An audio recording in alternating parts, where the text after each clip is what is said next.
we've got Chucky Phillips, Jeff on drums, Gian Congas. All right.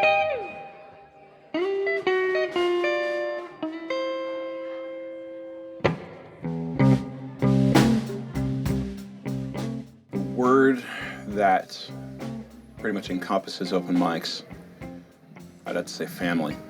Eclectic. Probably genuine, you know? Everything seems to be, you know, Michael pulled me, he's like, man, listen to this thing. Just dropped in on open mics and stuff like that. And not to toot my own horn or pat myself on the back, but this is hands down the best open mic I've ever been a part of or ever seen, really.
My knowledge, a gentleman by the name of George owned this place, and it was very different.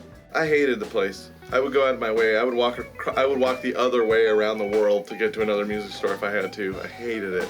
And you see all the, like, you know, kind of, I don't want to say dingy buildings and stuff like that, but you walk inside this place and it's immaculate. It's clean. It's cool. It's just got a killer vibe to it. A place like this has brought many people together of different genres, backgrounds, skill levels, and it allows everybody to come together for the common cause, which is music. Probably sometime around, I don't know, 2007 or so, a good friend of mine came to me with an idea, you know, building like a local spot that they could shop around it and offer something different that we knew the internet couldn't offer.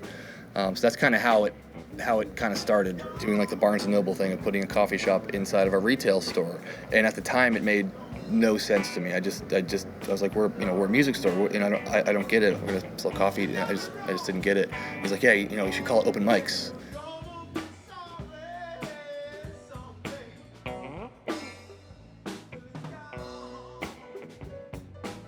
We have a tradition here that you have to say the pledge in order to play with us. All right, raise one of your hand, repeat after me. I pledge allegiance to the funk. Allegiance to the funk. Bless everybody! You made it! Open mics started a few years ago. There really wasn't anything like this.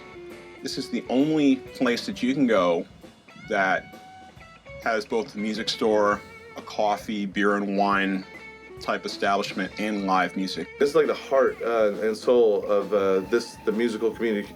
Something about Melbourne, I don't know what it is, if it's in the water or whatever, there's just so much talent. Like, I don't know, because maybe there's all these intelligent people, like we have all the engineering firms around here, but for some reason that just seems to just breathe out awesome music.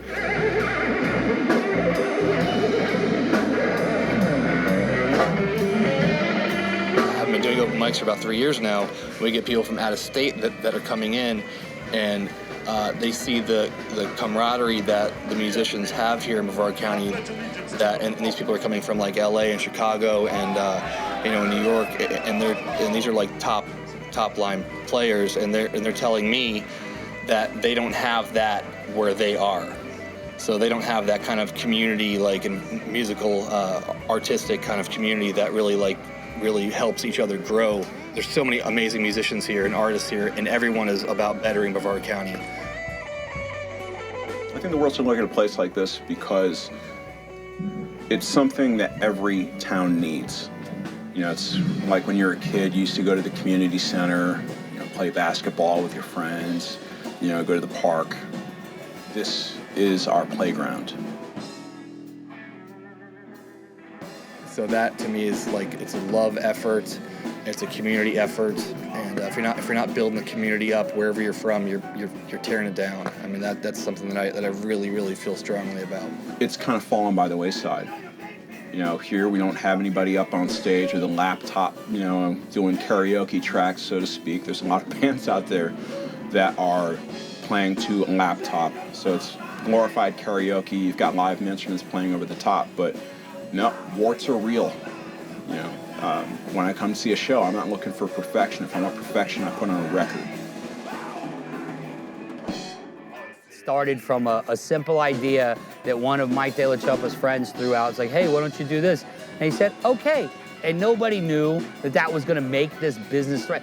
I hope them the most success. I mean, I can see franchises, all kinds of stuff, you know. I wish I had a big block of money. I'd go and, you know, I don't know if you could even replicate it, but, you know, it'd be nice just to see what would happen, you know, to see how creative people could be in another place. The #1 destination for live music in Brevard. That's what I would like to see. You know, keep the options kind of open, an ear and an eye always open for, like, you know, new ways to kind of tweak things and make things better. But I didn't think it would get to this point of where it is. So, man, I don't want to be the one to say where it goes next. I want to let someone else tell them where they want it to go next, and then we'll kind of try to evolve with that.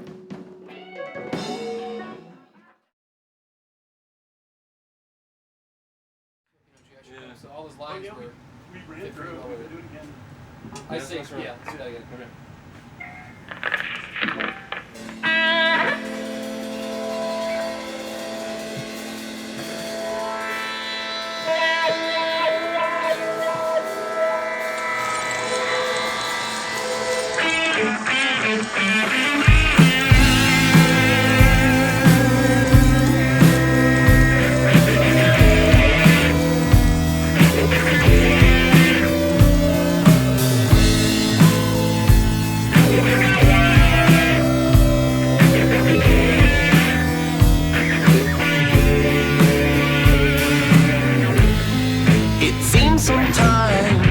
Existentialized inside my mind and projected